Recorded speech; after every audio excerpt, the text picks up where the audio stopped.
Welcome back to Chow Time Pods. Your host, Red. I have videos today from datingwright. Y'all, I just walked up to the garage to check on my husband, and this is what I see.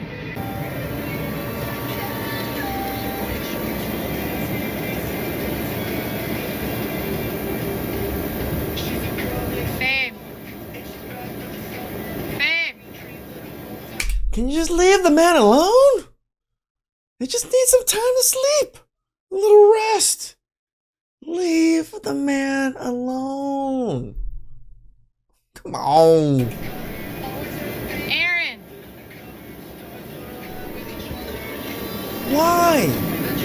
Oh Why? yeah, you hear the big fan going in the back. You guys know that fan feel good. This is some good sleeping right here. I'm upset for the man.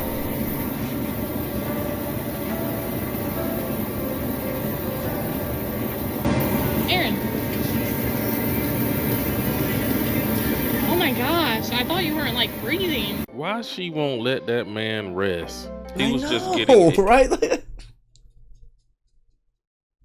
I get so frustrated seeing scenes like this. It's just like, I know it because I've experienced this myself. It's like, can you just leave me alone right now? Just try to relax, please. a power nap in, no biggie. This poor husband can't even find peace in his own work garage. So this guy named Malik flew me out to Nashville, and I asked him, can I bring my best friend? He said yes. So then he proceeds to pay for me and my best friend's ticket and bought us an Airbnb for a week. And as soon as I get here, I think it was the first day we were supposed to link up, and he called me, but it was a bitch on the phone talking about some bitch. Why you talking to my boyfriend? Da, da, da. First of all, your boyfriend's talking to me, and I would have been pissed too because you just flew two bitches out here that you never seen. He never seen me, and he live in Nashville, Tennessee. So I'm like, all right, cool. I was down to meet him and everything because I thought he was just playing. He was like, do you want me to fly you out? I answered immediately, yes, because I'm down for a trip, a free one at that. So fellas, apparently the magic word in the DMs are, I would like to fly you out. That's the phrase that's gonna unlock everything you want out of that woman. So when we got here, well, been in the making. We had got clothes and everything, and we made an itinerary because I was only gonna see him like 2 days or whatever. At first, I was scared. He was like, send me all your information. I was like, no, because I'm thinking he's trying to turn me into a pro. But that's not what he did. I said, I will fill out the information. I'll just send you the link so that you can pay for it after everything's finished. He's like, yeah, sure. We flew here, Delta, eating Biscoff tick cookies, enjoying the 2-hour flight that we took. It was a really great vibe. The girlfriend ends up blocking me on his phone. So I haven't heard her talk to him, and he got this Airbnb for us for a whole week. And we just have to get our return flights, which is cheap, $157. So we got us a free Nashville trip. Shout out to Malik. Girl, I apologize for whatever happened between you and your boyfriend. He seems like an awesome guy. Like, he's putting it down. He's tricking. I would be mad as fuck, too, if he flew two bad bitches out. Shit. I wonder what his friends look like. Stop flying bitches out. Stop it. I think I may try that sometimes. Just run a case study hitting up girls I follow online in their DMs. I will then tell them I would like to fly them out to my city just to see how fast they reply back to me. Only for me later just to ghost them. And to the man Malik out there in Nashville, Malik, you gotta get it together, my brother. Come on, bro. The things that men will do for some box is amazing. All right. I just left the gym, meeting some Panda Express. I need a little advice. I don't want to seem crazy, you know, and I keep going back and forth between I'm the problem and I'm actually not the problem, so I need y'all's help. So here recently, I've been seeing my daughter's dad again. The first 3 weeks will be good. Like, he'll be calling me, we're talking, I don't feel like there's anything shady going on. Like, it's great. He don't take me out, we don't go on dates, like none of that. And that is pissing me off because I watched him with another woman just take her and do everything. But with me, he just won't do that, and he never has since I met him. 11 years ago. He never has. No, it's been longer than that, like 13. Anyway.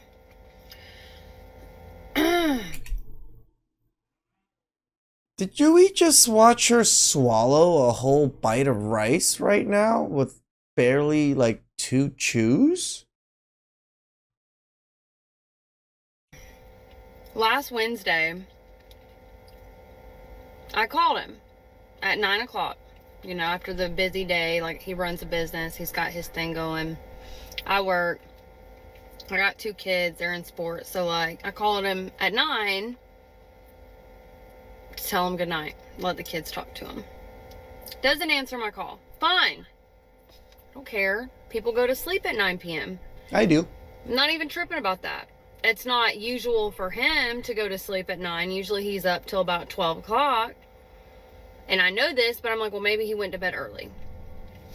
I don't say anything. The next morning, I wake up expecting him to be like, yo, I passed out. Good morning. Like something. Why? Doesn't say anything all day. Why does he have to say something? Says nothing to me all day. Okay. So then around 7 p.m., I text him and I'm like, hey, you see my call last night, right? Then he tries to call me 30 minutes prior to that message. I ignore it because honestly, I wasn't in the right headspace to speak to him because I was thinking crazy. You know what I mean? I needed some time. So the next day rolls around. I forget if we even talked the next day. I don't even know. But after that, I let it go. Okay, he had texted me one day and was like, what's up? I had responded. I had showed him a picture of my haircut, whatever. See, that's the kind of stuff that used to make me frustrated in my relationships back in the day. Sometimes an argument can start up from who texts who that day, who didn't call, a lot of did we talk last night on the phone? Are we on the phone every day talking like we used to when we met? Relationship drama always seems to stem from these little text message games. And I called you last night and you didn't answer the phone. Was you asleep? It's like if you in a relationship and you take a nap and you miss their text message or their call, when you do talk to them later, it seems like they coming at you a certain way. Like, I mean, it is difficult for me. People do know I'm chronically on my phone. Like I literally have my phones, like both of my phones on me almost all the time, and I'm looking at them. Maybe not so much now at the donut shop since I started, running the donut shop and stuff because I'm just so busy with customers. I'm not on my phone as much. But back in the day, yeah, if you texted me and I didn't reply within 5 minutes or something, you already knew something was up.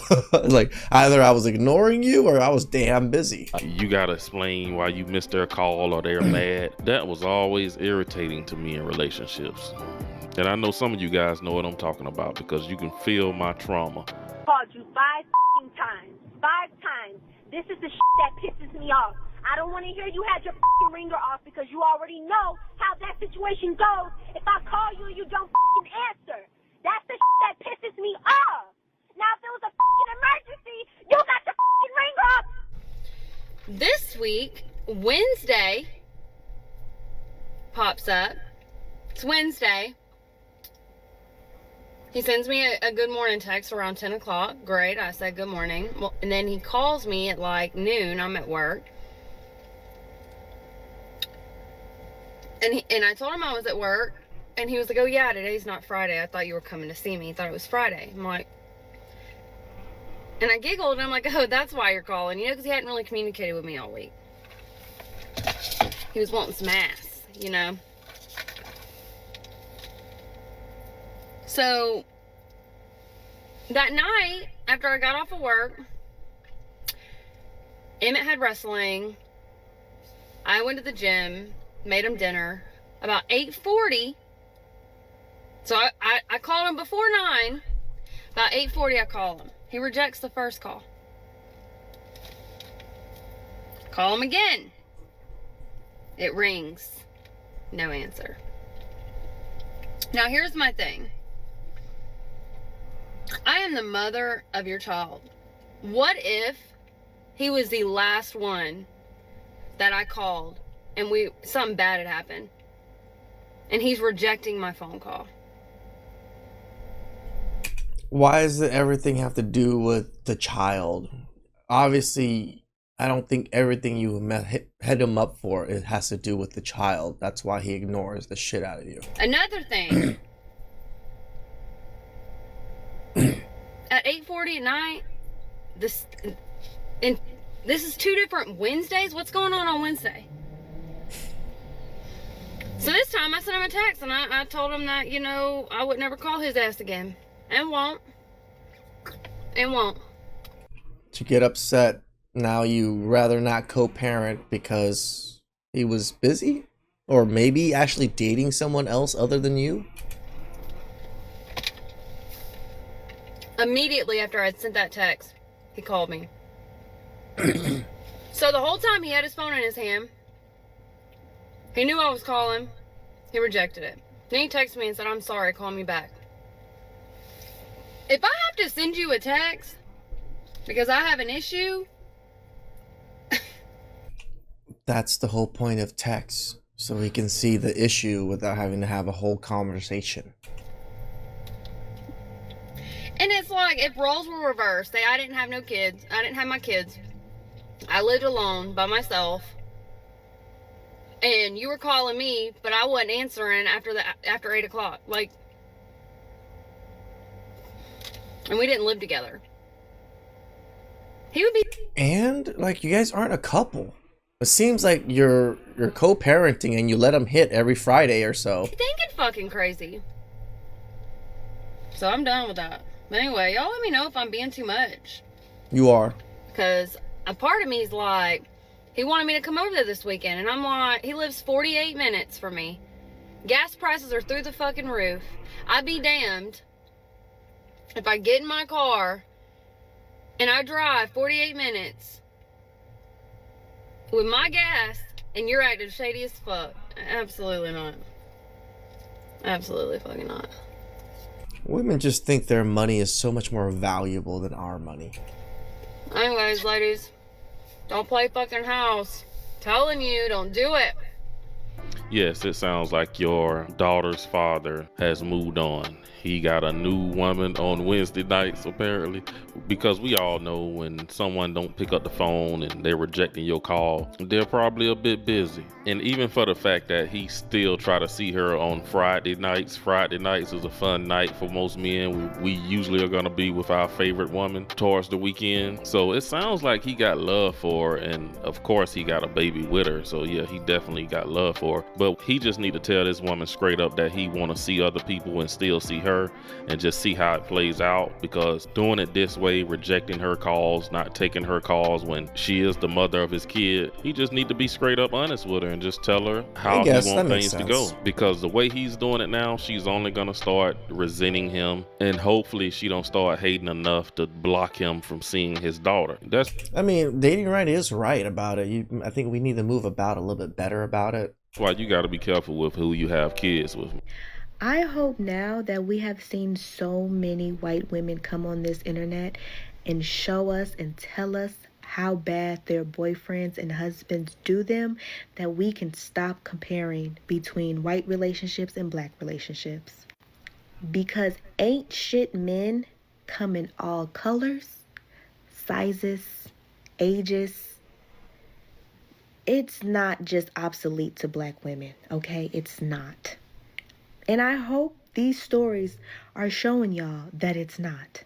Because I used to hate the debate about it, because it really showed me like, oh, you just probably never had white friends or been around white people. Because the stories that I have heard before they came on the internet telling us, honey, they get dragged through the mud too. Okay? Because they love to single black men out, like, oh, it's just all the black men out here, you know, I'm gonna go date a white man. And we're like, that's fine, you can date whoever you want to date. They still see that all men are still men. Men will make mistakes, boys will be boys, and men will be men. Just a quick little reminder for women. 1, lock your doors, and 2, block men on social media who may have formed like parasocial relationships with you. Let me explain. I know this is not a unique experience as a woman. We all have the men who have been like talking to themselves in our DMs. I'm sure a man has popped into your mind already. So let me tell my little story. I have a neighbor who I categorize as a nice person. We've lived in close proximity for about 3 years. Every now and then he'll respond to like a story I post on Instagram. Like I'll get little heart eyes or things like that. And not responding to a man is like an indirect form of rejection. Like if you do that so many times, I'm sure that will bother you. But this is my neighbor. Most of our interactions revolve around neighbor things, like things going on in the building. Can I borrow this? Can I borrow that? Like very neighborly. Okay. So that's the extent of our relationship. That's how it's been for 3 years. Maybe 2-3 weeks ago, he sends me a TikTok of like DC restaurants. When he sent me this, I said, why did you send me this? Because I was confused. And he was like, oh, you just popped up in my mind. Like, you were the first person I thought of. I was like, oh, did you want to go check one out? And he was like, yeah. I'd like, okay, I'd be down. Let's go. And then he said, oh, you just want a free meal. Immediately, no. I was like, oh, never mind. No, thank you. Like, I just shut it down. And he was like, oh, I was just kidding. And I just didn't respond because at this point, not interested at all. So that's like 2 weeks ago. Fast forward to last week, I was coming home from my friend's birthday dinner and I saw him in the parking lot and he's headed out and he was like, oh, blah, blah, blah. Like we just had like a little neighborly like exchange. How are you? La, la, la, la. I go inside. The next day he texts me and he's like, what are you doing? It's like 3 p.m. I was like, just chilling. He was like, oh, we should kick it later. And I was like, okay. Like in my head, I'm not thinking anything nefarious. Like, this is just my neighbor. Cool. 8 o'clock comes around, 8:30 maybe. And he's like, what are you doing? Again, I'm not really thinking about this, like, kicking it situation. I was like, oh, I'm chilling. Just got off the phone with my mom. Like, I was really about to watch the State of the Union address. Like, that's what I was preparing for. And he was like, something about, like, being out right now. Would I wait up for him? I didn't respond right away because my immediate thought was no. I mean, there's some goofy ass men out there. No, I will not do that. And then I told him, I was like, oh, I'm getting sleepy. And he was like, can I Uber you to where I am? I'm at a networking event. And I was like, oh, I already did my skincare. PJs are on, not leaving. And he was like, okay, well, then I'm coming through to your crib. Why? So I said very assertively, I was like, you are not. And he was like, well, this is the second time you flaked on me. Me personally can't remember the first time, but okay. I do admit there are some men that don't understand the rejection cues and the soft rejection because they're not used to it. They're used to the very harsh rejection. So this soft rejection, they think, oh, she's still entertaining me. It was like 11:30, 12:30, which is late for me, but I was only up because I was watching the State of the Union, which was really long. And then I watched Abigail Spanberger's response, which was also quite long. So I stayed up later than I normally do. My last message I sent to him was like 12:30 a.m. I go to sleep. 2 a.m. I like wake up out of my sleep because I can hear somebody at my door, like jiggling my door handle and just like in the hallway. Mind you, we live on the same floor. Like he knows where I live. I know where he lives. Cool. Not cool. Not cool. Yeah. But being woken up out of your sleep like that, that's the first time that's ever happened to me. I was scared. Now, that's a bit wild right there. This man is obviously at the door drunk, and he's trying to get himself arrested or maybe even shot. He is beyond thirsty. I was really scared. I reached for my phone. My first thought was, let me call my mom, which I don't know why, because my mom lives over an hour away, and I don't know what I thought she was going to do. But that was my first thought, let me call my mom. But my phone is in, like, sleep mode, so I'm not getting my notifications and texts like normal. When I picked up my phone, I saw that I had, at this point, maybe like 5 or 6 missed calls from my neighbor. And I had 2 text messages that said, I'm knocking on your door. I'm going to knock on your door.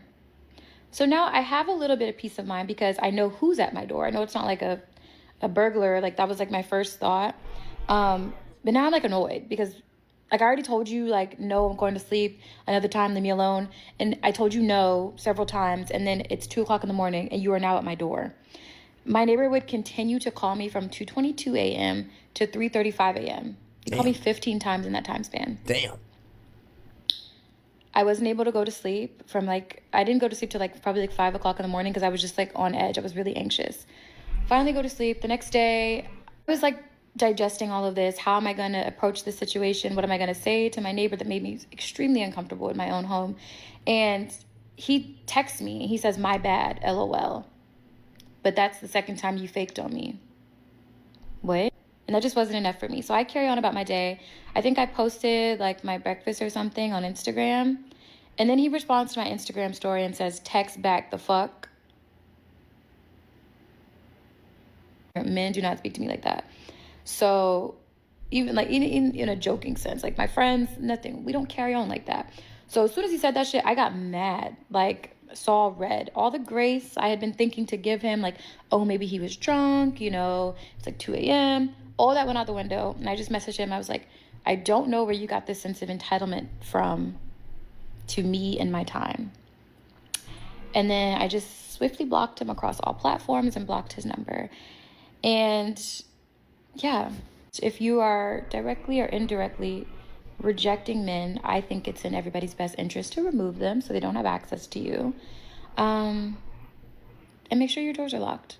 Yes, he's a lame for that. But this lady is at fault too. She should have been stopped being so friendly with her neighbor. What you thought, the man was gay or something? You know what all men eventually want. And most men know not to date your neighbor, bro. Do you know how messy that will be? That's just too close for comfort. And what's also weird is why he going so hard after his neighbor in a major city like DC. All the abundance of women out there in the DC, Maryland, Virginia area, he's pressed over his neighbor. Dude need to get a life. Damn but right. That's all I got in this video. No, I agree. That brother was thirsty. Like, come on, man. Like, there's plenty of women out there, guys. If a woman does not reciprocate the feeling that you kind of conveyed to them, move on. There's plenty of other women that would give you the time of day. You just gotta find them. Please like, subscribe, comment down below. I really appreciate that. And catch you guys next time. Ciao.